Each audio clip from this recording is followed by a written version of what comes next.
વલ્લભના વાલા વૈષ્ણવ, જય જય શ્રી ગોકુલેશ. વૈષ્ણવ, ગયા અઠવાડિયે આપણે શ્રવણ કર્યું કે શ્રી મહાપ્રભુજીએ બીજી પૃથ્વી પરિક્રમા પૂર્ણ કરી કાશી પધારે છે.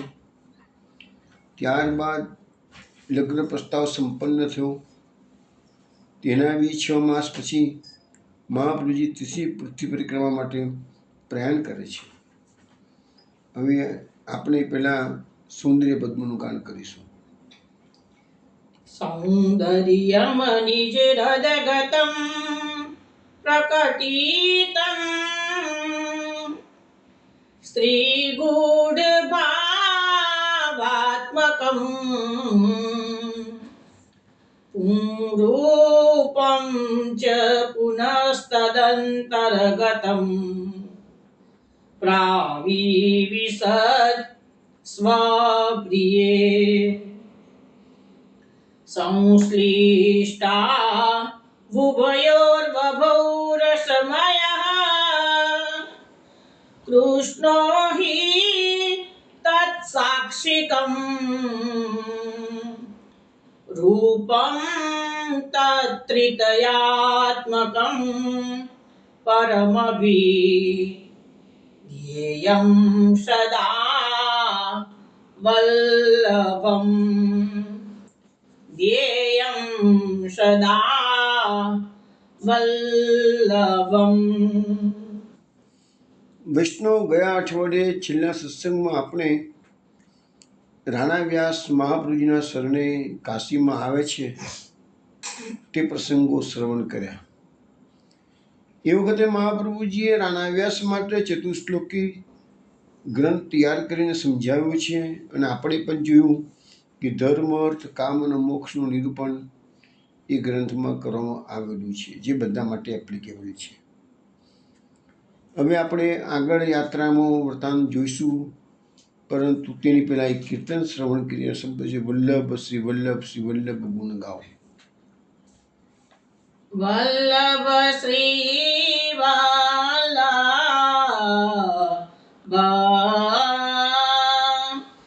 શ્રી વલ્લભ ગુણ ગાઉ. વલ્લભ શ્રી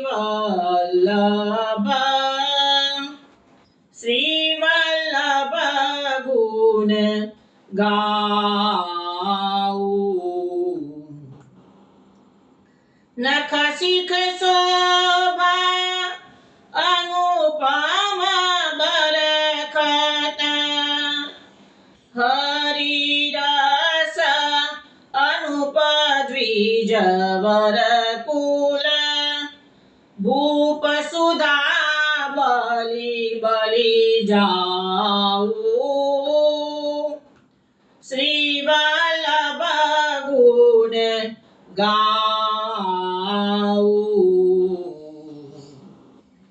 અગમ નિગમ કહત તાહી સુર નર મુનિ લલચાહી. સકલ કલા ગુણ નિદાન પૂરન ઉર લાઉ. શ્રી વલ્લભ ગુણ ગાઉ. ગોવિંદ પ્રભુ નંદ નંદન લક્ષ્મણ સૂત જગત વંદન સમરથ ત્રય તાપહરણ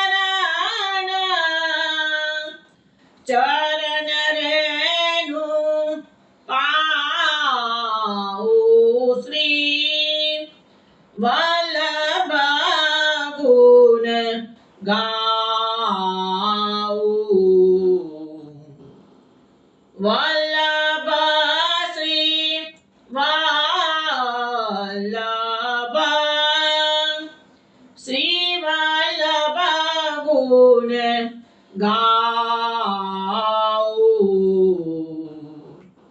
શ્રી વલ્લભ ગુણ ગાવું. વૈષ્ણવ આ કીર્તન આપે ગૌરી રાગમાં શ્રવણ કર્યું છે. ગોવિંદ સ્વામી આપણને સમજાવે છે કે આપણે તો શ્રી વલ્લભના જ ગુણ ગાવાના છે. નખશિખ શોભા અનુપમ બરખત. મહાપ્રભુજીનું સ્વરૂપ કેવું છે? તો મસ્તકથી માંડીને ચરણો સુધી નખશિખ શોભા કેટલી છે? અનુપમ છે, કોઈ જાતે તુલના ના થઈ શકે એવી એમની શોભા છે. બરખત હરિરસ, અરે એમના શ્રી અંગમાંથી હરિનો રસ નિત્ય બરસ્યા કરે છે. અનુપ દ્વિજવર કુલ ભૂપ સુધા. અનુપ દ્વિજવર કુલ એટલે કે એમનું જે કુલ છે એ દ્વિજોમાં વિપ્રોમાં શ્રેષ્ઠ છે અને એના કોઈ જો તુલના ના થઈ શકે એવું એવું ઉત્તમ કુલ છે. અને એમાં એ ભૂપ સમાન એટલે કે રાજા બનીને પ્રાગટ્ય થયું છે. સુધા બલી બલી જાઓ એવા વલ્લભની જે સુધા છે, વાઘ સુધા છે, એના પર હું વારી જઉં છું. અગમ નિગમ કહત તાહી. અગમ એટલે વેદો પુરાણો, કહત તાહી એટલે એના વખાણ કરે છે, એના ગુણગાન ગાય છે. સુર નર મુનિ લલચાહી. સુર એટલે દેવો, મનુષ્યો, મુનિઓ બધા લાલાયિત થઈ જાય છે. કેમ? સકલ કલા ગુણ નિદાન પૂરણ ઉર લાઈ. તો સંપૂર્ણ જે કલાઓ છે ભગવાનની એ કલા સાથે એમનું પ્રાકટ્ય છે અને ગુણોનો નિધાન એટલે ગુણો ભંડાર છે કે છે. અને એવું પૂર્ણ જે બ્રહ્મનું સ્વરૂપ છે એને આ બધા સુર નર મુનિ પોતાના ઉરમાં પધરા માટે લાલાયિત રહે છે. ગોવિંદ પ્રભુ નંદ નંદન લક્ષ્મણ સુત જગત વંદન. ગોવિંદ સ્વામી કહે છે અમારા જે નંદનંદન પ્રભુ છે એ જ આ લક્ષ્મણ સૂત વળીને પધાર્યા છે. વંદન સમર્થ એટલે કે છે કે જગતનું વંદન, જગત વંદન કરે છે એ મહાપ્રભુને કહે છે. સમર્થ ત્રાપ ત્રય ત્રાપ હરણ. અને એ અમારા વલ્લભ મહાપ્રભુજી જે છે એ પોતાના દેવી જીવોના ત્રણેય તાપોનું હરણ કરવા માટે સમર્થ છે. ચરણ રેણુ પાવું અને એવા વલ્લભની ચરણ રેજુ હું પ્રાપ્ત કરું છું. એવું શ્રી ગોવિંદ સ્વામીનું પદ છે. વૈષ્ણવો હજુ એક પદ આપણે લઈશું પણ અદ્વૈત છે, પછી થોડા વખત પછી લઈશું. એ પદ છે જાકો મન લાગ્યો ગોપાલ સો તાહી ઓર કેસે ભાવે હો. બહુ સુંદર પદ છે, ઈલગનું પદ છે અને કીર્તન કુંજમાં એ પદ 169 નંબરનું આપેલું છે. 169 નંબરનું પદ છે. જાકો મન લાગ્યો, બહુ સુંદર પદ છે. હું સમજાવીશ. 8:30 પોણા 9 આસપાસ એ પદ આવશે છે. ચલો વિષ્ણુ સત્સંગમાં ગયા વખતે આપણે રાણા વ્યાસનો પ્રસંગ લીધો હતો. ચતુશ્લોકીનું સમજાવવાનો પ્રયત્ન કર્યો હતો. મહાપ્રભુજીએ ડિસ્કશનમાં એક અગત્યનો પોઈન્ટ કૃષ્ણાસ મેઘનને સમજાવ્યો હતો કે જે મનુષ્ય કાશીમાં આપઘાત કરતો હોય કે ગંગાજીમાં ડૂબીને આપઘાત કરતો હોય પણ ગમે તેમ તો એ કાશીનું મૃત્યુ ભલે વખણાતું હોય, ગંગાજી પણ તારણહાર છે, બધું બરાબર છે, પણ જ્યારે માણસ દુઃખી થઈને આપઘાત કરતો હોય છે ત્યારે એને 7 જન્મ સુધી આપઘાત કરવાનો વારો. આ એક શાસ્ત્રનો સિદ્ધાંત આપણને મહાપ્રભુજીના આ કથાનક દ્વારા જાણવા મળે છે.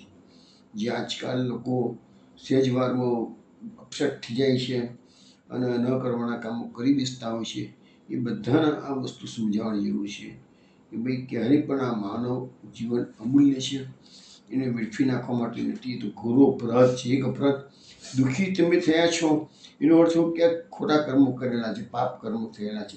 તો દુઃખ તો એમને આવતું નથી, કરવાના પડ્યા હોય. અને એમાં પછી આપઘાત કરવાનો, શરીરને નાશ કરી દેવાનો, એ પાછું બીજો મોટો પાપ કરવાનું. અને પછી નરકની યાતનાઓ, પ્રેત યોનિની યાતનાઓ, અનેક પ્રકારની ખોટી યાતનાઓ. તો અહીંયા જે સિદ્ધાંત સમજાવવામાં આવ્યો કે એક જન્મમાં આપઘાત કરે તો 7 જન્મ સુધી આપઘાત કરવાનો, તો એવી એક ઘટના મારા ધ્યાન પર છે એટલે હું ધ્યાન દોરું છું. બહુ શોર્ટમાં કહીશ કે અમે લોકો મેં આ પુસ્તક વર્ષો પહેલાં વાંચેલું, જીગર અને અમી, સત્ય ઘટના આધારિત એ નવલકથા લખાયેલી છે. એના પરથી ગુજરાતીમાં પિક્ચર પણ ઉતરેલું હતું. વર્ષો થઈ ગયા વાતને, પણ તે થોડું ઘણું યાદ છે. એમાં આ જ વસ્તુ આવે છે કે 2 જન્મ સુધી આપઘાત કરે છે. એ કથાના એકદમ શોર્ટમાં તમને કહું કે દિલ્હીનો એક બ્રાહ્મણ પરિવાર છે, ખૂબ ધનાઢ્ય પરિવાર છે, સુખેથી જીવન જીવી રહ્યા છે. પણ ત્યાં જે મુખ્ય પાત્ર છે એનું નામ જે વિશ્વંભર છે, એની પત્નીનું નામ છે ચંદ્રાવલી છે, અને સુખેથી બધા જીવન જીવી રહ્યા છે. પણ વિશ્વંભરની માતા નાની ઉંમરમાં મરી ગઈ હતી, અને પછી એને અપર માતાજી આવી છે. એ અપર માતાના આ વિશ્વંભર નાની માફક પૂછતો હતો. એટલે અપર માતા, એનું નામ હતું જીયા, અપર માતાનું નામ. એટલે એ જીયાને કાયમ માટે એમ હતું વિશ્વંભરને મરી જાય તો બધી પ્રોપર્ટી પોતાના પુત્રને મળી જાય છે. એમાં પ્રયત્ન કરે છે, અને એક વખત એવો બનાવ બને છે કે દૂધમાં એ ઝેર નાખે છે વિશ્વંભરને મારી નાખવા માટે. અને એ વખતે પેલી ભૂલથી એને ખબર, ચંદ્રાવલીને ખબર છે કે આનું ઝેર છે, વિશ્વંભરને ખબર નથી. વિશ્વંભર પોતાના હાથે ચંદ્રાવલીને દૂધ પીવડાવે છે પ્રેમથી. બંને વચ્ચે ખૂબ પ્રેમ છે, અને એ લોકોના જે પ્રેમના નામ છે એ જીગર અને અમી છે. એકબીજાના ખાનગીમાં એ લોકો જીગર અને અમી નામથી સંબોધન કરે છે. બંને વચ્ચે ખૂબ પ્રેમ છે. હવે આ બાજુ પેલી પ્રેગ્નન્સી પણ છે એની પાસે, અને ઝેરવાળું દૂધ પી જાય છે, અને પછી સૂઈ જાય છે. અને એ વખત વિશ્વંભરને દુકાને ઓફિસે પેઢી પર જવાનો ટાઈમ થઈ ગયો છે. વિશ્વંભર ફટાફટ તૈયાર થઈને પેઢી પર જાય છે. પેઢી પર જઈ અને સીધો એ ઘીનો દીવો જે એના ભગવાનની સમક્ષ કરતો હોય છે, એ જેવો કરવા જાય છે ત્યાં હાથમાંથી દીવો છટકે છે. એટલે એને ધ્રાસકો પડે છે કે આજે અપશુકન થાય છે, એટલે કંઈક ખોટો બનાવ બન્યો લાગે છે. ત્યાં તો એને ગભરામણ થાય છે. તો એને લાગે છે, એટલે જો આપણે કહે છે coming events cast their shadow before, એના જેવું છે આ બધું. કે બનાવ બન્યો છે, એના ઘરમાં એની પત્ની મરી ગઈ છે, પણ એને ખબર નથી. પણ અહીંયા એને બધા અપશુકન થવા મળે છે. એટલે આ ઘટનાઓ પરથી આપણને ખ્યાલ આવે છે કે આવી અંદરથી જ્યારે ગભરામણ થતી હોય ત્યારે ક્યાંક લાગે કંઈક ખોટું થઈ રહ્યું છે એમ. પછી થોડી વારમાં ઘરેથી ફોન આવે છે કે ભાઈ આવો બધા ખરાબ બનાવ બની ગયો છે. તાત્કાલિક બધા પેટી બંધ કરીને ઘરે જાય છે. બધું બહુ માણસ ભેગું થાય છે, પોલીસ કેસ થાય છે. છેવટે ચંદ્રાવલી પ્રેગ્નન્સી હતી તો ચંદ્રાવલી મરી ગઈ. એનું બાળક હતું એ પણ મિસકેરેજથી મરી ગયું. અને તરત જ દિવસે બધો બનાવ બની ગયો. પોલીસ કેસ થાય છે, બહુ લોબી લમણાજી થાય છે. કૌટુંબિક ક્લેશ એટલી હદે વધી ગયો, આખું કુટુંબ પછી બરબાદીના પંથે ગયું. કૌટુંબિક ક્લેશ આટલો ખરાબ થાય, અને પછી છેલ્લે પેલી જીયા હતી એ જેલમાં જાય છે પરમાર, અને વિશ્વંભર છે એ ઘરના ત્રાસથી કંટાળીને ઘર છોડીને જતો રહે છે. પણ વિશ્વંભર છે ને બહુ સુહામનો દુપાળો હતો, એટલે જ્યાં પણ જાય ત્યાં એને સ્ત્રીઓ ખરાબ નજરે જુએ છે. છેવટે વિશ્વંભર આ બધાની, એને વિશ્વંભરને પોતાની પત્ની ખૂબ યાદ આવે છે. એટલે વિશ્વંભરના આ બધાની દૂષણોથી બચવા માટે એને છેવટે જૈન સાધુ બને છે. એકદમ શોર્ટમાં બતાવું છું. જૈન સાધુ બને છે, અને પછી જૈન સાધુ બની અને વિચરણ કરતાં કરતાં એક વખત ચતુર્માસ ગાળવા માટે આખું જૈનો મહારાજોનો બધો સંઘ હતો ને એ સુરતમાં આવે છે. સુરતમાં જે જૈન સમાજ હતો એ બધાનું ઉમળકાભેર સ્વાગત કરે છે. રાજમાર્ગ પરથી શોભાયાત્રા નીકળેલી છે, તો અનેક સાધુઓ ચતુર્માસ ગાળવા માટે સુરતમાં આવેલા હતા, અને બધા રાજમાર્ગ પરથી પસાર થઈ રહ્યા છે. હવે એક વળાંક એવું બને છે કે એને આ ગામ રોડ પર જે મકાનો હતા એની અટારીઓ બાલ્કનીઓમાં લોકો આવીને આ જૈન સમાજનો શોભાયાત્રા જોઈ રહ્યા છે. એમાં એક મકાનમાં 13 વર્ષની એક બાલિકા હતી. એ પણ કુતૂહલતાવશ આ શોભાયાત્રા જોઈ રહી છે, અને અચાનક એ 13 વર્ષની બાલિકાની નજર અને વિશ્વંભરની નજર, બંને નજર એક થાય છે. અને જેવી એક થાય છે ત્યાં પેલી બાલિકાના પોતાનો પૂર્વજન્મ દેખાય છે. અરે આ શું, મારો પૂર્વજન્મનો પતિ બ્રાહ્મણનું ખોડ્યું અને પાછો જૈન સાધુ બની ગયો છે કે છે. 1 સેકન્ડમાં તો એના આખો પૂર્વજન્મ ચિત્રપટની માફક નજર સમક્ષ તરવરી ગયો છે. એને ખ્યાલ આવ્યો કાં તો મારો પતિ છે, અને એટલો બધો આઘાત લાગ્યો તો એ બાલ્કની પરથી નીચે ચટાપાટ નીચે પડે છે, મૂર્છિત થઈ જાય છે.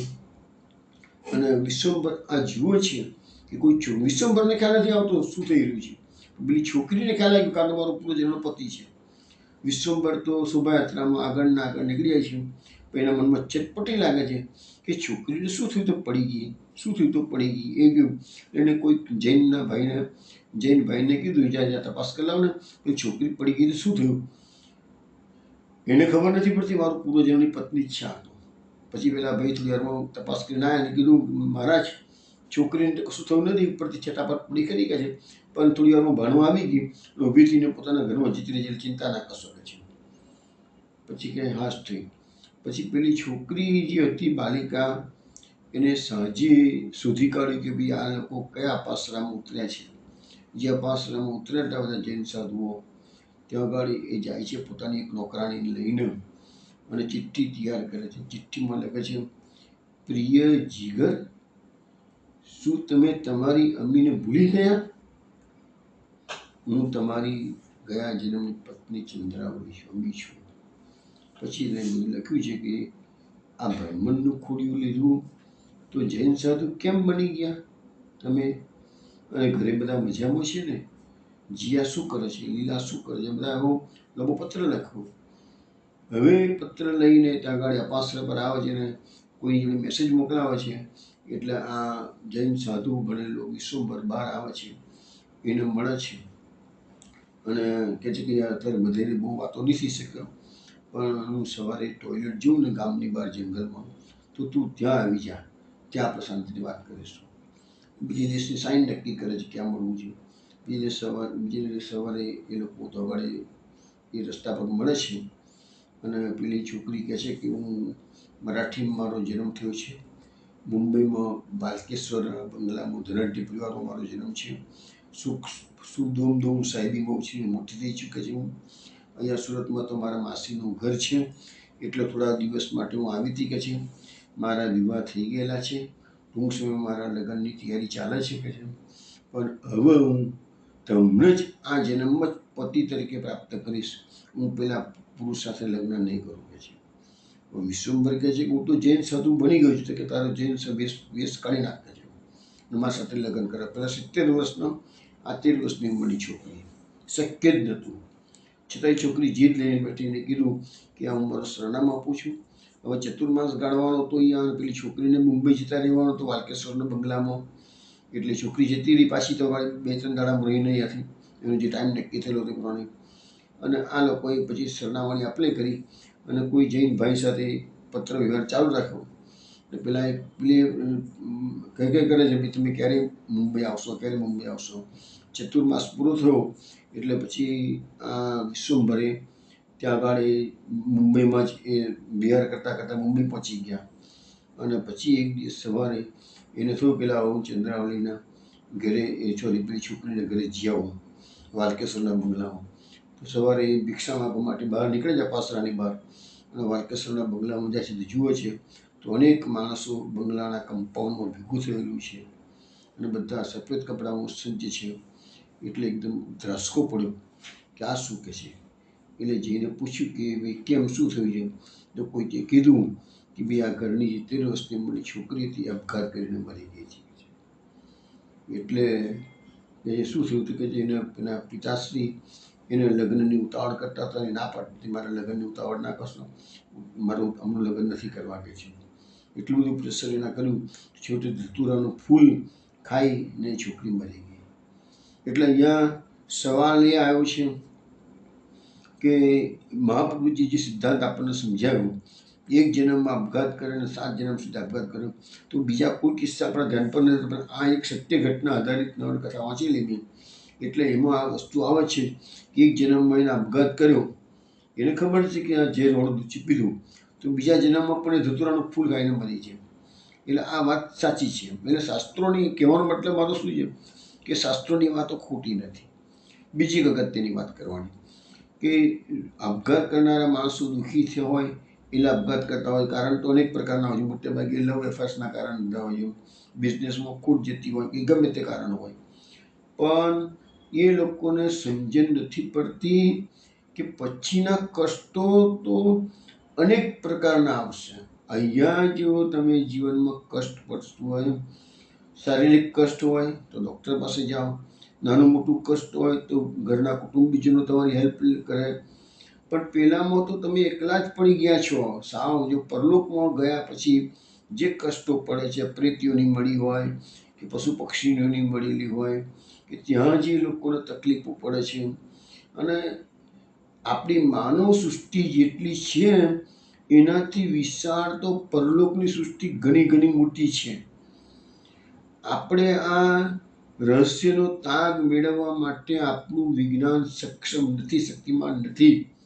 એટલો આપણા શાસ્ત્રો, આપણા ઋષિમુનિઓએ જે સંશોધનો કરેલા છે એ બધાનું વર્ણન આપણા શાસ્ત્રોમાં છે. ઋષિમુનિઓ પણ પૂર્ણ વર્ણન કરી શક્યા નથી. જેટલી અનુભૂતિ ભગવાને કરાવી એમને, એટલું જ એમને વર્ણન કરી શક્યા શાસ્ત્રોમાં. બાકી બધું જ શોધાયા વગરનું છે આધ્યાત્મિક રહસ્ય. આ માનવ જીવન એટલા તો બધાને અમે સમજાવીએ છીએ. માનવ જીવન ઘણું કિંમતી છે, વેડફી ના નાખશો. આજકાલ IPL ચાલુ થઈ ગઈ છે, આજકાલ લોકો સિરિયલો બહુ જોતા થઈ ગયા છે.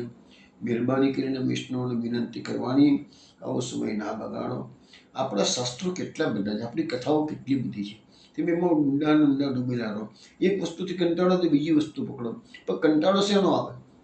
ભગવાન નામનો કંટાળો આવે એનો અર્થ એવો થયો, આજે આપણે કીર્તન લેવાના છીએ કે જાકો મન લાગ્યો ગોપાલ શું, તાહી ઓર કેસે ભાવે હો. એ તમને સમજાવીશું કે ભાઈ ભગવાનમાં ચિત્ત લાગ્યું હોય એને સંસારમાં કોઈ વસ્તુ ગમે જ નહીં. તો એ બધી ક્વોલિટીઝ આપણને સુરદાસજી બતાવશે કે ભાઈ આ જેને ભગવાનમાં ચિત્ત લાગ્યું એ કેવા લોકો કેવા હોય છે. એ વાત એ વખત આપણે કરીશું. ચલો અત્યારે આપણે કથામાં આગળ જઈએ છીએ. તો કાશી આચાર્યશ્રી હતા, ત્યાંથી પછી જગન્નાથપુરી પધારે છે, ત્યાંથી પંઢરપુર જવા, એટલે આ ત્રીજી યાત્રાનું વૃતાંત છે. અત્યારે પંઢરપુર જવા નીકળ્યા, રસ્તામાં કૃષ્ણા નદી પર મુકામ કર્યો, તો સપ્તાહ કરી. તે વખતે આસપાસના વૈષ્ણવ, આપણે કૃષ્ણા નદી પરનું બેઠક ચરિત્ર ઘણા વખત પહેલાં જોઈ લીધું છે. વૈષ્ણવ આવીને ફરિયાદ કરી કે અમને માયાવાદીઓ ઘણું દુઃખ દે છે, સતાવે છે. ત્યારે આચાર્યશ્રીએ કહ્યું એ લોકોને શાસ્ત્રાર્થ કરવો હોય તો એ બોલાવો. તે ઉપરથી આસપાસના માયાવાદી પંડિતો આચાર્યશ્રી સાથે વાત કરવા આવે છે. આચાર્યશ્રીએ વાદમાં માયાવાદીઓને હરાવ્યા, ભક્તિ માર્ગનો બોધ કર્યો. તેથી ઘણા પંડિતો, વિદ્વાનો શ્રી વલ્લભના શરણે ગયા, સપ્તાહની સમાપ્તિ કરી. ત્યાંથી આચાર્યશ્રી પંઢરપુર પધારી શ્રી વિઠ્ઠલનાથજીને પોતે લગ્ન કર્યા નક્કી કરીને. પહેલાં યાત્રામાં વિઠ્ઠલનાથજીએ મહાપ્રભુજીને લગ્નની આજ્ઞા આપી હતી. હવે લગ્ન થઈ ગયા છે એટલે એમને નિવેદન કર્યું કે મારા લગ્ન આપે કીધું એ પ્રમાણે મેં લગ્ન કરે છે. સેવાથી પ્રસન્ન થયા બાદ રેવાજીને ઉત્તર કાંઠે પધાર્યા. ત્યાંના તીર્થોની મુલાકાત લઈ ગુજરાતમાં થઈ ખેરાળુ પધાર્યા. જગન્નાથ જોશીને ત્યાં મુકામ કર્યો, તો વેદનું પારાયણ કર્યું. દરમિયાન જગન્નાથ જોશી અને એમના ભાઈએ ભક્તિના અનુરૂપ જ્ઞાન, વૈરાગ્ય, તપ વગેરેની આચાર્યશ્રી પાસેથી સારી માહિતી મેળવી. પાદુકાઓની પ્રાર્થના કરતા આચાર્યશ્રીએ એમને પોતાની પાદુકાઓ આપી. એમ કહેવાય છે કે હાલ સુધી એ પાદુકાઓ જગન્નાથ જોશીના ઘરમાં આચાર્યશ્રી બેઠક છે. તેમાં છે અમે જ્યારે ખેરાળુ બેઠકમાં ગયા હતા ત્યાંના અમે આ પાદુકાજીને પણ દર્શન કર્યા છે. જે નિધિ સ્વરૂપ ત્યાં પધરાયું હતું આપણે તેના પણ દર્શન કર્યા છે. અને કૃષ્ણદેવરાયે જે ચેમ્બર આપ્યો હતો એના વાર નીકળી ગયા છે, પણ દાંડો હજુ પણ ત્યાં છે, તો એના પણ દર્શન અમે કરેલા હતા. આજે પણ તમે પૂછ્યા તો મુખ્યજી જે છે બાબુભાઈ મુખ્યજી છોકરો, એને કહેશો તો બધું તમને દર્શન કરાવશે. પછી આચાર્યશ્રીથી નરોડા પધાર્યા, તો ગોપાલદાસના ઘરમાં મુકામ કર્યો, ભાગવતનું પારાયણ કર્યું. દરમિયાન આસપાસથી આવેલા અનેક વૈષ્ણવોને શરણે લીધા. ત્યાંથી આચાર્યશ્રી ગોધરા પધાર્યા, રાણા વ્યાસને ત્યાં મુકામ કર્યો. ત્યાં પણ પારાયણ કરી ભક્તિ વિશે ઉપદેશ આપ્યો. નરોડામાં પ્રથમ આચાર્યશ્રીની બેઠક હતી, ગોધરામાં દેસાઈ વગામાં બેઠક હતી. પણ તે જગ્યા મોહલ્લાના રસ્તામાં ભળી ગયેલી જણાવવામાં આવે છે. હવે આ જે વૃત્તાંત લખાયો છે એ લગભગ 100 વર્ષ પહેલાંનો છે અને ગોધરામાં મહાપુરુષજીની બેઠક ત્યાર પછી તે વખતે પ્રકટ પ્રતિનિધિ દેસાઈ વગામાં હતી એટલું લખ્યું છે અને મુસ્લિમ વિસ્તાર તો આખો. એ બધી વાતો હું તમને ગોધરાનું બેઠક ચરિત્ર તમને શ્રવણ કરાવતા અને કહીશું. પણ એનું 1971માં એ બેઠક પ્રકટ થયેલી છે. એની પહેલાં બેઠક પ્રકટ હતી નહીં. ગોધરાથી આચાર્યશ્રી ઉજ્જૈન પધાર્યા. આ સ્થળમાં મુકુંદાસ કાયસ આચાર્યશ્રીને આવ્યા. હવે આપણા પુસ્તકોમાં મુકુંદાસ કાયસ છે ને એ કાશીમાં શરણે આવ્યા છે એવું બતાવે છે. અહીંયા ઉજ્જૈન બતાવેલું છે. ઉજ્જૈનથી આચાર્યશ્રી ફરતા ફરતા દ્વારિકા પધાર્યા. ત્યાં મુકામ હતો. તે દરમિયાન રામ નામના એક સિંધી વૈષ્ણવ પર આચાર્યશ્રીએ અનુગ્રહ કર્યો. પછી આચાર્યશ્રી કચ્છ ભુજ થઈને ઉત્તરમાં પધાર્યા. લાહોરમાં થોડા દિવસ પહેલાંથી આચાર્યશ્રી કુરુક્ષેત્ર પધાર્યા. પછી ગંગા અવતરણ અને યમુના અવતરણ થઈને કેદાર પધાર્યા. ફરીથી મહાપ્રભુજી હિમાલયમાં ત્રીજી વાર હિમાલયમાં પ્રવાસ કરે છે. ત્યાંથી બદ્રિકાશ્રમ પધાર્યા. બદ્રિકાશ્રમમાં તેઓના પંડ્યાએ તેમજ કૃષ્ણાસે વામન દ્વાદશીના દિવસે ફરાળને માટે તજવીજ કરી, પરંતુ કંઈ મળ્યું નહીં. તેથી ઠાકોરજીની ઈચ્છા અનુસાર ત્યાં વામનજીના પ્રાકટ્ય પછી આચાર્યશ્રીએ ઉત્સવાંતે ચ પારણા એ નિયમ અનુસાર ત્યાં જે મુનિ અન્ન મળ્યું તે શ્રી ઠાકોરજીના આરોગ આવી પોતે પ્રસાદ લીધો. ત્યાંથી આચાર્યશ્રી વ્યાસાશ્રમમાં ગયા. ત્યાં વ્યાસજીના દર્શન થતાં તેમને નમસ્કાર કરી આચાર્યશ્રી કહ્યું, હું આપની આજ્ઞા પ્રમાણે વર્ત્યો છું, પણ ભાગવતમાં બહુ ઠેકાણે પાઠ ન્યૂનાધિક દેખાય છે, તે બાબત શું કરવું? એમ કહીને આચાર્યશ્રીએ બતાવ્યું કે 10મ સ્કંદમાં 47મા અધ્યાયમાં શ્લોક 29મો અડધો શ્લોક ખૂટે છે અને એ જ સ્કંદના 10મ સ્કંદના 6થા અધ્યાયમાં શ્લોક 35થી 40 સુધીના ક્ષેપક છે. ત્યારે વ્યાસજીએ ભાગવતનું પુસ્તક હાથમાં લઈ કહ્યું કે શુદ્ધ પાઠ હોય તે રહો અને ન્યૂન પાઠ હોય તે આવો અને અશુદ્ધ ક્ષેપક હોય તે જતા રહો. તે વખતે જે ભાગ શુદ્ધ હતો તે રહ્યો અને ખૂટતો હતો એ આવ્યો અને ક્ષેપક હતો તે નીકળી ગયો. તે જોઈ આચાર્યશ્રી હર્ષ પામ્યા. હવે વિષ્ણુ અહીંયા જે ઉલ્લેખ કરવામાં આવ્યો છે 47મો અધ્યાય 10મ સ્કંદનો અને એનો 29મો શ્લોક, એમાં એવું છે કે તમે આ શ્લોક જેને અભ્યાસ કરવાની ઇન્ટરેસ્ટ હોય તો તમે જોજો.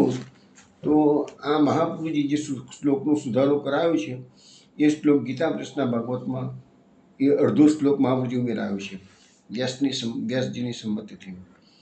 એમાં એવું છે કે ભગવાન ઉદ્ધવજીને વ્રજમાં ગોપીઓને સમજાવવા માટે મોકલે છે.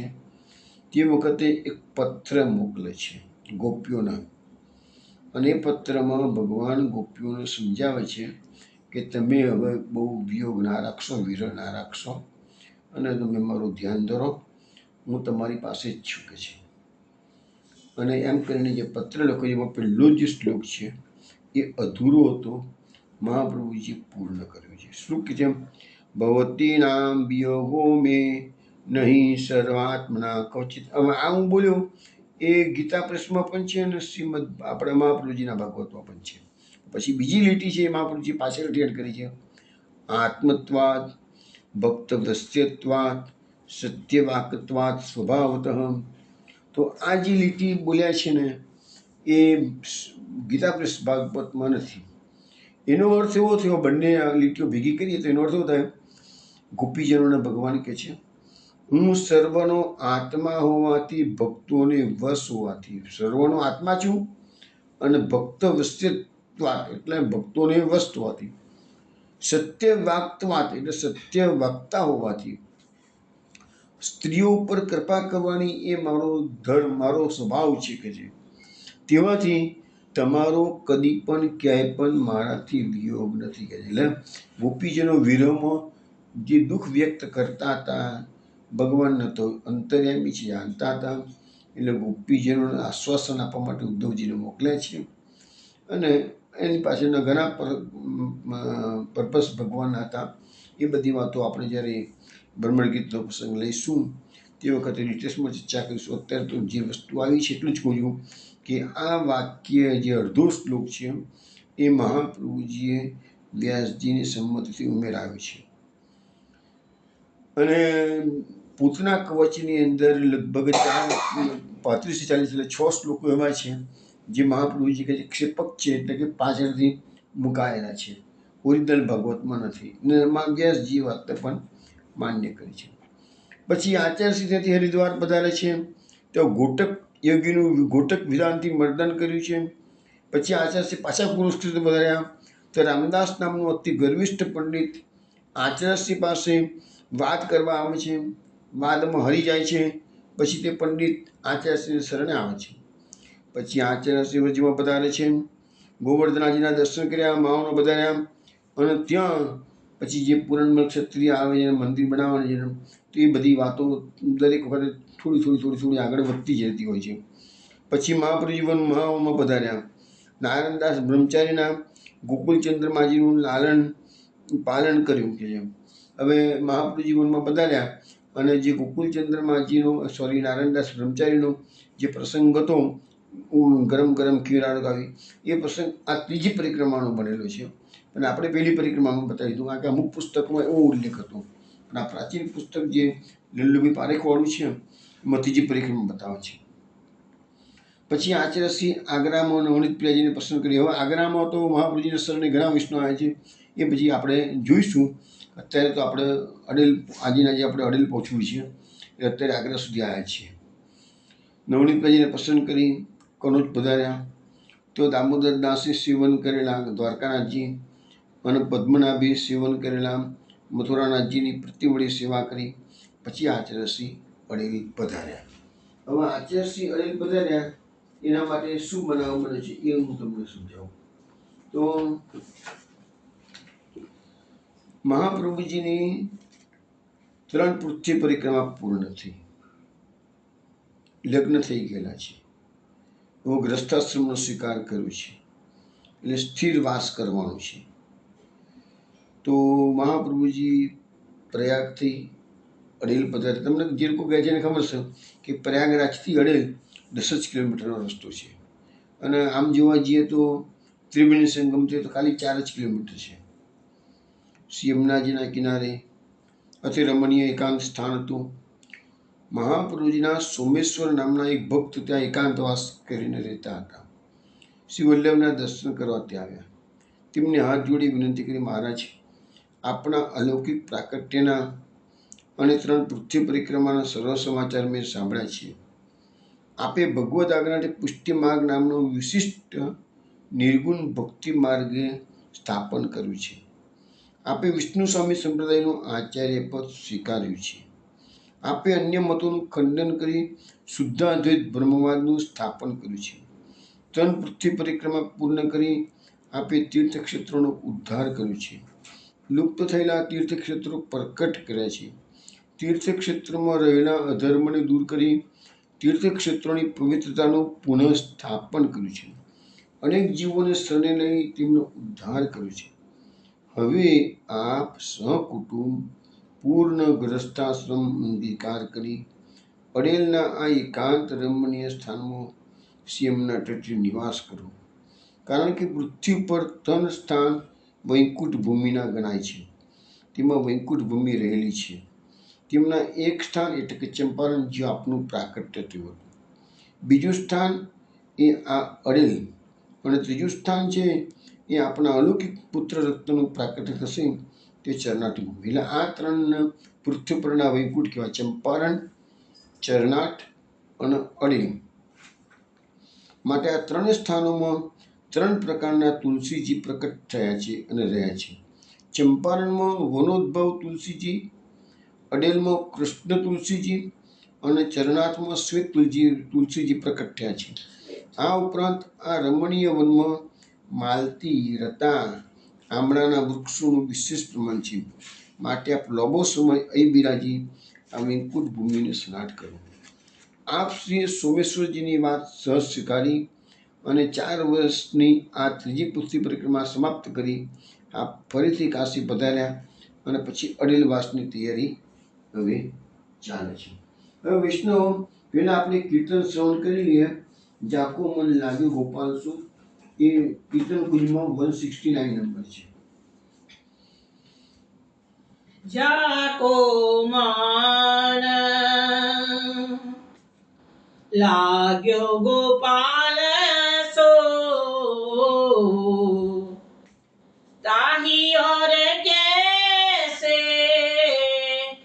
भावे हाँ जाको मन, जाको मन लाग्यो गोपाल सो, ताही और कैसे भावे हाँ जाको मन, लेकर मीना दूध में राखो, जल बिन सेकू नहीं पावे हाँ जाको मन, जो सुरारण घूम चलत है, पीरन काहू जनावे हो, जो गूंगो गूर खाय रहत है, सुख स्वाद नहीं बतावे हो जाको मन, जैसे सरिता मिली सिंधु में, उलट प्रवाह न आवे, जैसे सूर्य कमल मुख निरखत, जैसे सूर्य कमल मुख निरखत, चितईत उतन डुलावे जाको मन, जाको मन लाग्यो गोपाल सो, ताही और कैसे भावे हाँ जाको मन.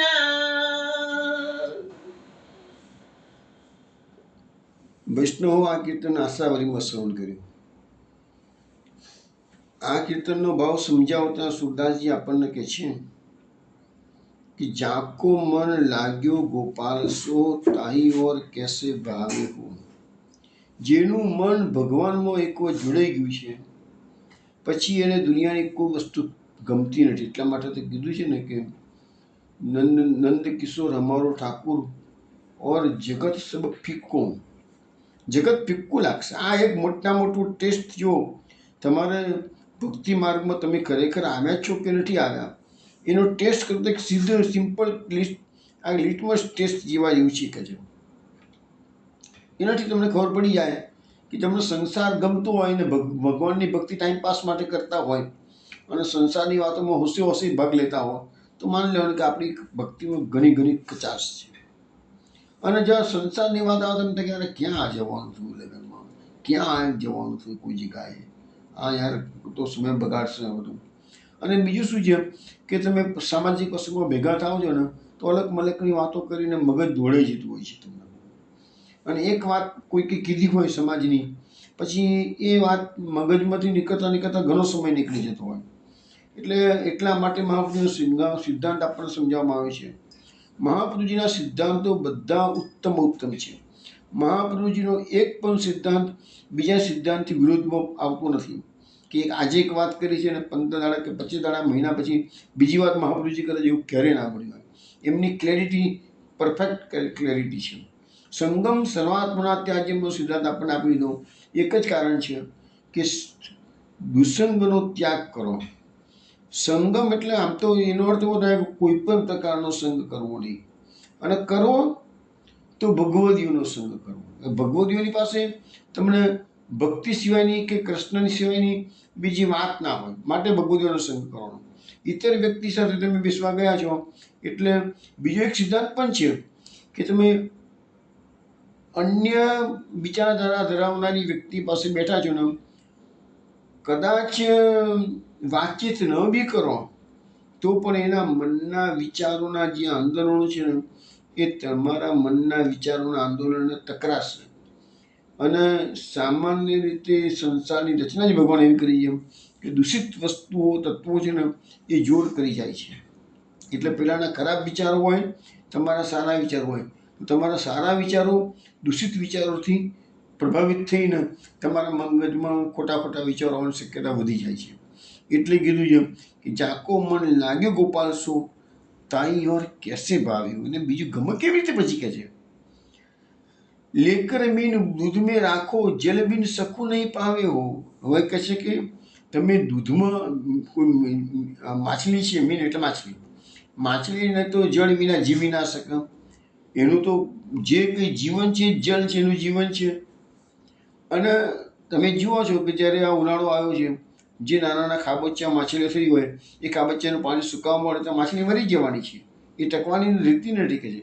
એટલે અહીંયા સુરદાસજી કહે છે કે એ માછલીને તમે પાણીમાંથી ઊંચી કરી અને દૂધમાં મૂકશો તો એને મજા નહીં આવે જરાય. દૂધ આપણે મને કહો પાણીની જગ્યાએ દૂધ, પણ દૂધમાં એને મજા નહીં આવે, એને તો પાણી જ ગમશે કે છે. તો એને સુખ મળવાનું નથી કે છે. એવી રીતે ભગવાનના ભક્તોને ભગવાનની વાતો છોડીને દુનિયાની વાતો કરવામાં આવશે ને તો એમને સુખ મળવાનું નથી. પછી બીજું એક્ઝામ્પલ સુરદાસજી આપે છે, જો સુરારન ગુમ ચલતે પીરણ કાહુ જનાવે હો. જે સુરવીર લોકો યુદ્ધના મેદાનમાં ગયા હોય એ યુદ્ધના મેદાનમાં લડવા ગયા એટલે એને ખબર જ છે કે જીવતા આયા તો આયા, નહીં તો કાંઈ નહીં. પણ એ ક્યારેય સુરવીર યુદ્ધો પોતાની પીઠ પર ઘા નથી લેતો, સામી છાતી ઘા લે છે. પાછે પાણી ક્યારેય બી સુરવીર યુદ્ધો કરતો નથી. એવી રીતે આ ભક્તિ માર્ગમાં જેને પદાર્પણ કર્યું છે એને સુરવીરતા બતાવવી પડશે.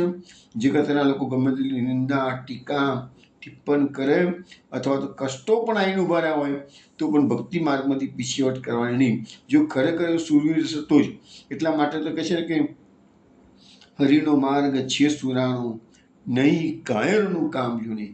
એટલે આ માર્ગમાં કાયર લોકોનું કામ નથી, કારણ કે આ તો તલવારની ધાર પણ ચાલવાનો માર્ગ છે. તમારે હસવું અને લૂંટ ફાંકવું બે ના થઈ શકે. સંસારનું સુખ ભોગવવું છે અને ભક્તિ કરવી છે તો એ દૂધમાં દેહમાં પગ રાખવા જશો ને તો બાવાના બે બગડા થશે. એના કરતાં બધું છોડો અને કૃષ્ણની શરણાગતિ સંપૂર્ણપણે સ્વીકારો. જો ગુંગો ગુड़ ખાए રહેતે हैं સુખ સ્વાદ નહીં બતાવે હો. કોઈ ગુંગો મૂંગો માણસ હોય અને એને ગોળ ખવડાવે અને પછી કંઈ બોલ તને કેવો લાગ્યો, એ બિચારો સ્વાદ કેવી રીતે બતાવવાનો છે તમને? એને મજા પડી ગઈ, હાથની બહુ બધી એક્શન કરીને બતાવશે બહુ બેસ્ટ હતો કહે. પણ ગોળ કેવો લાગ્યો છે એ બિચારો બોલતી જ શકતો નથી તો કેવી રીતે બતાવશે? તો એવી રીતે જે લોકો ભક્તિ માર્ગમાં ગયા છે એ લોકોને અનુભૂતિઓ ભગવાન કરાવે તો પણ એ કોઈને કહેશે નહીં. કેમ કે એ અનુભૂતિની સમજણ જ નહીં પડે એને. સ્ટાર્ટિંગના તબક્કામાં તો અનુભૂતિ થશે ને તો પણ એને સમજણ નહીં પડે એ શું બતાવે તમને. અને બતાવવા જાય તો પણ મુશ્કેલી ક્યાં છે કે એનું વર્ણન થઈ શકતું નથી. એ અમુક વસ્તુ આધ્યાત્મિક ક્ષેત્રમાં કેવી છે જે અનુભૂતિનો જ વિષય છે, એ વર્ણનનો વિષય નથી. ને એટલા માટે એવી અનુભૂતિઓ આપણા ઋષિમુનિઓ શાસ્ત્રમાં પણ બતાવી નથી. દરેક વ્યક્તિની અલગ અલગ પ્રકારની અનુભૂતિ હોય, એક સરખી અનુભૂતિ નથી હોતી. પણ અનુભૂતિ થાય ત્યારે એ વ્યક્તિને એટલું ખ્યાલ આવે કે ભગવાને મારી ભક્તિની નોંધ લીધી છે, એટલે મને મેસેજ મોકલાવ્યો છે કે બેટા તું રાઈટ ટ્રેક પર છે, ચિંતા ના કરીશ, આગળ વધ. जैसे सरिता मिली सिंधु में उलट प्रवाह न આવે हो। હવે નદી છે, આપણે ગંગાજીનું એક્ઝામ્પલ હું ઘણી વખત આપું જ છું કે હિમાલયમાંથી નીકળી છે અને ગંગા સાગરમાં સાગર સાથે એનું મિલન થવાનું છે, ક્યારે પણ એનો પ્રવાહ અટકતો નથી, તો પછી ઉલટો થવાનો તો ક્વેશ્ચન આવતો જ નથી. ગંગાજીનો પ્રવાહ કે કોઈ પણ નદીનો પ્રવાહ પોતાના ઉદ્ગમ સ્થાનમાંથી નીકળશે અને સમુદ્રને મળશે નહીં ત્યાં સુધી એની અવિરત યાત્રા ચાલુ રહેશે. તો એવી રીતે ભક્તિની આપણી જે યાત્રા છે એમાં પણ અનેક જન્મો નીકળી ગયા હોય પણ અવિરત આ યાત્રા ચાલુ જ રહેવાની છે કે છે પાછા. અને તમે જો પીછેહટ કર્યા હોય તો તમારી યાત્રામાં રૂકાવટ આવશે, વિઘ્નો આવશે, પછી ફસાવાનો હેરાન થવાનો વારો આવશે. એના કરતાં ભલે સ્લો એન્ડ સ્ટેડી પણ ભક્તિ માર્ગમાં આગળ ધીરે ધીરે પણ વધો. પીછેહટ કરવાનું કદાચ કોઈ કષ્ટ પડે ને તો મહેરબાની કરીને પીછેહટ કરવાનો વિચાર કરશો નહીં કે છે. જૈસે સૂર કમલ મુખ નિરખત ચિત ઇત ઉતન દુલાવે હો. તો સુરદાસજી કે યસુર એટલે સૂર્ય થાય અને આ કમલ મુખ નિરખત, તો સૂર્ય જ્યારે આ સૂર્યના દુઓ છે કમલ, તો એકદમ ખીલી ઉઠે છે. તમને ખબર હશે ને તો કે કમલનો ખીલ ક્યારે થાય? સૂર્યોદય પછી જ કમલ ખીલે. તો જૈસે સૂર કમલ મુખ નિરખત, કમલનું મુખ જુએ ને તો એ સૂર્યનું જુએ તો કમલ ખીલે છે કે છે. એવી રીતે આ ભક્તિ માર્ગમાં જે લોકો આગળ વધતા હોય, ચિત્ત ઇત ઉત ન દુલાવે હો, એનું ચિત્ત ભટકવા દેતો નથી માણસને. એને ભગવાનને જોઈને જ એની પ્રફુલ્લતા થાય. બીજે સંસારમાં દોડવાનું મન ક્યારે થાય? કે સંસારનું સુખ પ્રાપ્ત કરવું હોય તો ને. પણ જે લોકોને પ્રભુ પ્રેમમાં મસ્ત બની ગયા છે અને પ્રભુ જેટલું સુખ આપે છે, મહાપ્રભુજીની કારિકા સરસ કારિકા છે. પુત્રાદીન પરિત્યજ્ય કૃષ્ણ સેવ્યો ન તત્સુખમ ભગવાન દાતા તેતુ ક્લિષ્ટેતિ દુઃખદા. મહાપ્રભુજીની સુંદર કારિકા છે, સર્વનિર્ણયની કારિકા છે, સોરી શ્રુતિ ગીતાની કારિકા છે. પુત્રાદીન સંપરિત્યજ્ય, પુત્ર વગેરે સગાવાલાનો ત્યાગ કરો. તેતુ ક્લિષ્ટેતિ દુઃખદા, એટલે કે કૃષ્ણ સેવ્યો ન તૈસ, એટલે કે તમારે પુત્ર વગેરે સગા સંબંધી સાથે રહીને કૃષ્ણની સેવા કરવાની નહીં. તત્સુખમ ભગવાન દાતા, અરે એ તમને એ પુત્રનું સુખ, પૈસાનું સુખ, દુનિયાનું સુખ, જે કોઈ સુખ, એ આપણો કૃષ્ણ તો સુખોનો ભંડાર છે કે છે. તો તત્સુખમ ભગવાન દાતા તેતુ ક્લિષ્ટેતિ દુઃખદા. તો આ જમાનામાં કુટુંબીજનો, પુત્ર પુત્રાદિક બધું જે હોય જેને તમે વધારે પ્રત્યે આસક્તિ રાખો છો એ અલ્ટિમેટલી દુઃખ જ આપતા હોય છે. એટલે એના કારણે એ બધું સુખ તમને ભગવાનમાંથી મળવાનું શીખે છે, એવું મહાપ્રભુજીની જ કારિકા છે. તો વૈષ્ણવ, આ એક આપણે હિલકનું એક સુંદર પદ આપણે શ્રવણ કર્યું છે. હવે આપણે કથાની અંદર મહાપ્રભુજીએ સ્થિરવાસ અણિલમાં કર્યો છે, પરંતુ મહાપ્રભુજીની ગોધરાનું બેઠક ચરિત્ર આજે આપણે રાણા વ્યસ્તના સાથે મહાપ્રભુજીની સાથે ગોધરા બેઠકમાં વાત કરતા હતા, એટલે ગોધરાનું ચરિત્ર જોઈ લઈએ. જે લોકો ગોધરાની બેઠકમાં ન ગયા હોય અને જવું હોય તો સમજવાનું કે પંચમહાલ જિલ્લાનું મુખ્ય સ્થાન છે. બસમાં મોટી મીન્સ કે સેન્ટર છે મોટું, એટલે રેલવે લાઇન પર જોવા જઈએ તો મુંબઈ અને દિલ્હી વચ્ચે જે રેલવે લાઇન જાય છે એમાં ગોધરા મોટું જંકશન આવે છે. હવે ગોધરાનું મુખ્ય મહત્વ શું છે કે ગોધરાને અમે લોકો છોટું ગોકુળ કહેતા. કેમ? તો મહાપ્રભુજી, ગુસાઈજી અને ગોકુલનાથજી ત્રણેયની બેઠક ગોકુળ. તમને આ ત્રણેય બેઠકો એક જ ગામમાં હોય એવું ભાગ્યે જ બને. ત્રણેય બેઠકો એક જ ગામમાં હોય, એક સાથે નથી, અલગ અલગ જગ્યાએ છે, પણ એટલા માટેને છોટું ગોકુળ કહેવાય છે. ગોકુળમાં છે અને આ ગોધરામાં છે, એવી રીતે કે ત્રણેય બેઠકો એક જ જગ્યાએ છે કે છે. પછી ગોકુલનાથજીના અનન્ય સેવક જે મોટાભાઈ હતા, એ પુષ્ટિ શિક્ષા નામનું સુંદર બધું રચ્યું છે, એ તેમનું સ્થાન પણ અહીંયા છે. પછી અહીંયા ગોકુલનાથજી ઠાકોરજીનું અને ગોકુલનાથજીનું ઠાકોરજી તરીકે ગોકુલનાથજીનું પણ એક મંદિર રહ્યા છે. પછી અહીંયા તો ગોધરામાં તો મહાપ્રભુજીના અને ગુસાઈજીના ઘણા સેવકો થઈ ગયેલા છે કે છે. અને મેઇન તો આજે આપણે ગોધરા આવ્યા છીએ રાણા વ્યાસના કારણે. તેમના ઘરમાં શ્રી મહાપ્રભુજી બિરાજે છે. શ્રી ગુસાઈજીના કૃપાપાત્ર સેવક શ્રી નાગજીભાઈ પણ ગોધરાના વાસી હતા અને તેમના ઘરમાં શ્રી ગુસાઈજી અને શ્રી ગોકુલનાથજી બિરાજે છે. પછી બીજું ગોધરાનું એક મહત્વ એવું છે કે ગુસાઈજીના સેવક પટવારીની દીકરી અને પટેલનો દીકરો જે પ્રીત થયા, જે આપણે હતીત પતિતની વાત વલ્ભાખ્યાનમાં આવે છે ને, હતીત પતિતનો ઉદ્ધાર કર્યો હતો, તો એ હતીત પતિત એ જ આ પટવારીની દીકરી અને પટેલ. આજે પણ ગોધરામાં એ જગા છે કે જે પ્રેત થયા હતા અને જેમનો ગુસાઈજી ઉદ્ધાર કરતો એ ઝાડ પણ આજે છે. અને લખ્યું છે કે જેનું સ્થાન અહીંની કોલેજની પાછળની કોલેજ, ગોધરામાં કોલેજ રોડ છે, એ કોલેજ રોડથી નજીકમાં હતીત પતિતની જગા, જાણીતી જગા છે. હતીત પતિતની જગા જે એ લોકોએ ડેવલપમેન્ટ કરેલું છે કે છે. હવે એનું કથાનક નાનું છે, હું તમને કહી દઉં છું કે એમાં શું છે, ગોધરાની અંદર આ પટવારીનો પરિવાર અને પટેલનો પરિવાર નજીક નજીક રહેતા હતા. પટવારીની દીકરી અને પટેલનો દીકરો એ બંને જણાનો સ્નેહ સંબંધ હતો.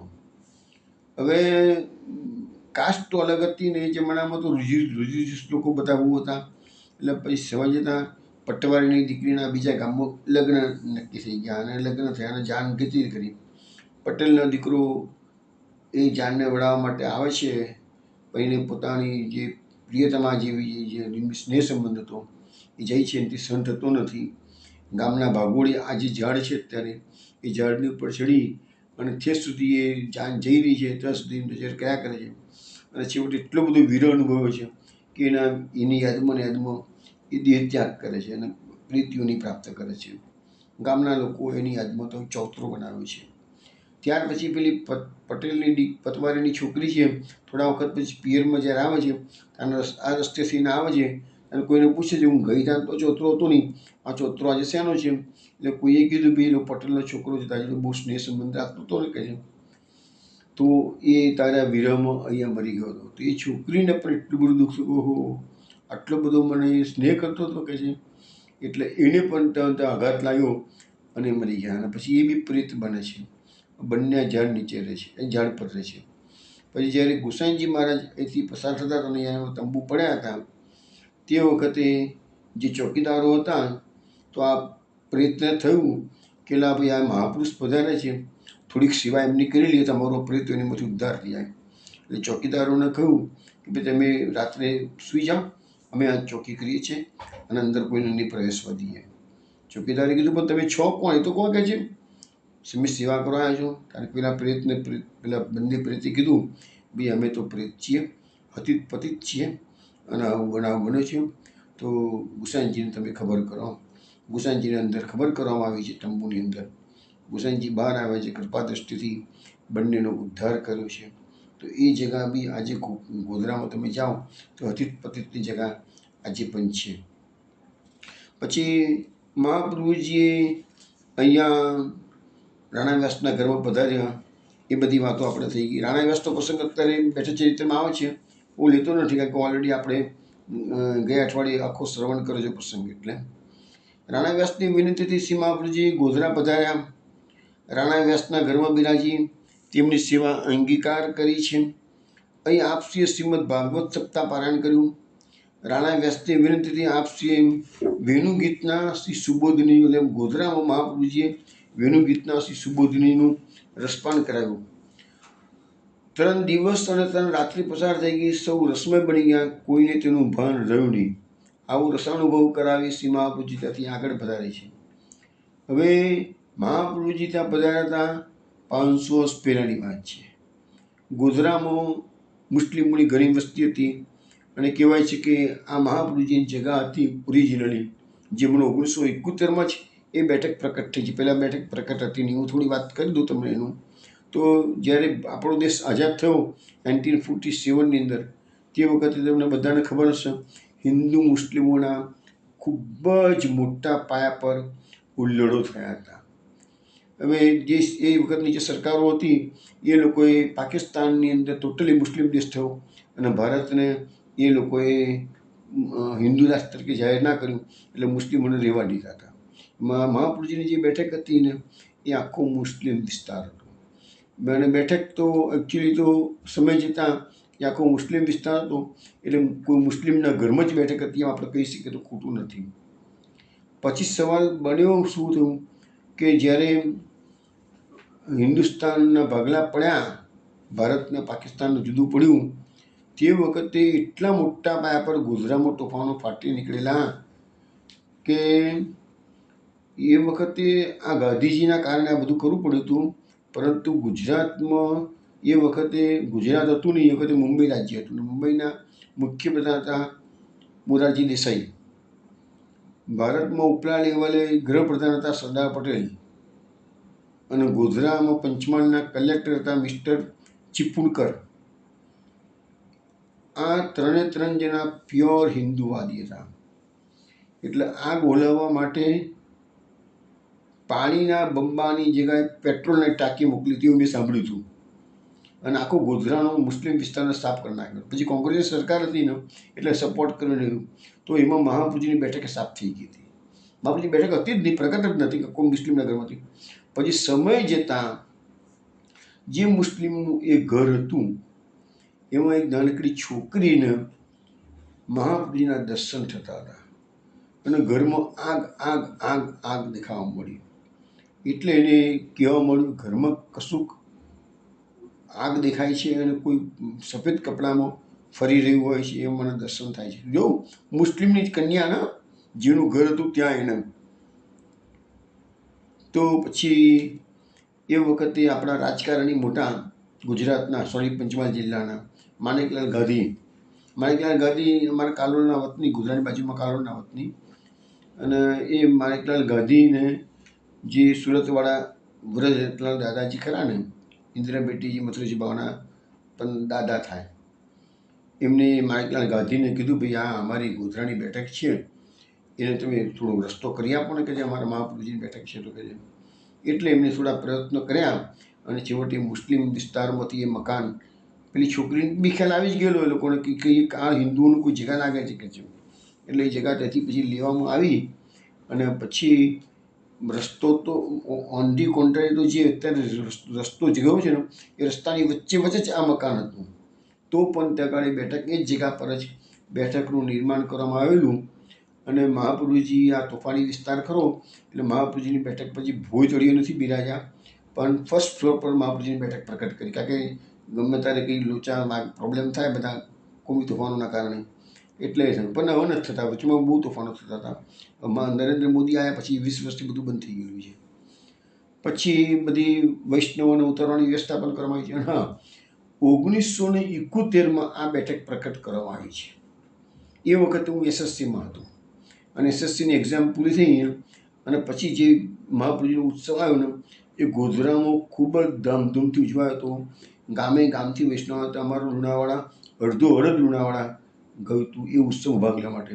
હું પણ ગયો હતો, અને આપણા સોતા પ્રિયવંતાબેન ગાંધીજી આપણા સોતા છે, એ પણ એ વખતે એમને કદાચ ખ્યાલ નહીં હોય, પણ એ પણ એ વખતે આ બેઠકનો પ્રકટ થઈ એના ઉત્સવમાં ભાગ લેવા માટે એ પણ લુણાવાડાથી આવ્યા હતા. મારા સિસ્ટરોને બધા જ આવેલા હતા. તો અમે લોકો બધા ગયા હતા. બહુ નાનો હતો, SSCની એક્ઝામ જસ્ટ આપી હતી મેં એ વખતે હતું. પણ મને હજુ યાદ છે કે એ વખતે બેઠકનું પ્રાકટ્ય એ વખતે થયું હતું. અને અહીંયા બી રમેશ પરીખના પુસ્તકો પણ લખ્યું છે કે મૂળની જગા મુસ્લિમમાં બાયનું હતું, અને એને અતિ તેજસ્વી ધર્મગુરુના ધોતી ઉપરના મુસજ્જે દર્શન થતા હતા, અગ્નિના ભડકા દેખાતા હતા. એટલે એને પછી આ ઘરમાં કહું કે આ ઘરમાં એવું બધું છે ને તો હિન્દુઓના મકાન આપી દઈએ કે છે. અને પછી માણેકલાલ ગાંધીનો કારણે પછી આ બધી જગા મળી ગઈ એમ. અને અત્યારે તો બેઠક ખૂબ સુંદર છે. એટલે જ્યારે બી વૈષ્ણવને કહેવાનું કે ગોધરા જવાનું થાય ત્યારે તમારે 3 બેઠકોમાં જારી ચર્ચ થઈ શકે એવી રીતે પ્રોગ્રામ બનાવજો. તો બધું નજીક છે, ગોધરા ગામની અંદર જ છે. ગોધરા સિટી ઘણું નાનું છે, બહુ મોટું નથી એટલું બધું. એટલે 3 દર્શન થઈ શકશે. અને ત્યાં લખ્યું છે કે પ્રમાણે ગોધરામાં ઉતરવાની વ્યવસ્થા પણ છે. અને તગાડે કરીને મહાપ્રભુજી પછી ગોધરાથી આગળ યાત્રામાં ગયેલા છે. હવે આપણે મુકુદાસ કાયસ્થ મહાપ્રભુજીના શરણે આવે છે એ પ્રસંગ લેવો છે, પણ સમય થઈ ગયો છે એટલે લેતા નથી. અને કાશીની અંદર મહાપ્રભુજીનો આવતીકાલે સત્સંગમાં મુકુંદાસ કાયસ્થ કાશીમાં શરણે આવે છે, એ પ્રસંગ લઈશું. પછી પત્રાવલંબન ગ્રંથ જે આપણે જાણીતો છે બહુ જ, એ કેવી રીતે એનું નિર્માણ થયું છે, શું થયું છે, એ બધી વાતો કાલે કરીશું. અને હવે આવતીકાલે સુરદાસજી મહાપ્રભુજીના શરણે આવવા. જો આપણે સુરદાસજીની વાત તો આવી, ભલે પદો આપણે બધા ગયા જોયા, પણ સુરદાસજી મહાપ્રભુજીની શરણે આવ્યા નથી હજુ સુધી. હવે કાલે આવશે સુરદાસજી. તે બધા પ્રસંગો કાલે આપણે જોઈશું. રાત્રે 8 વાગે મળીએ ત્યારે વાત કરીશું. હજુ જય શ્રી ગોખલેશ.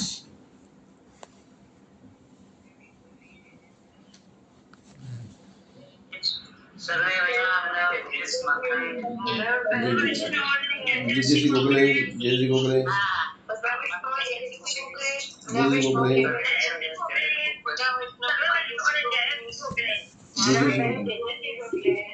જય શ્રી ગોખલેશ.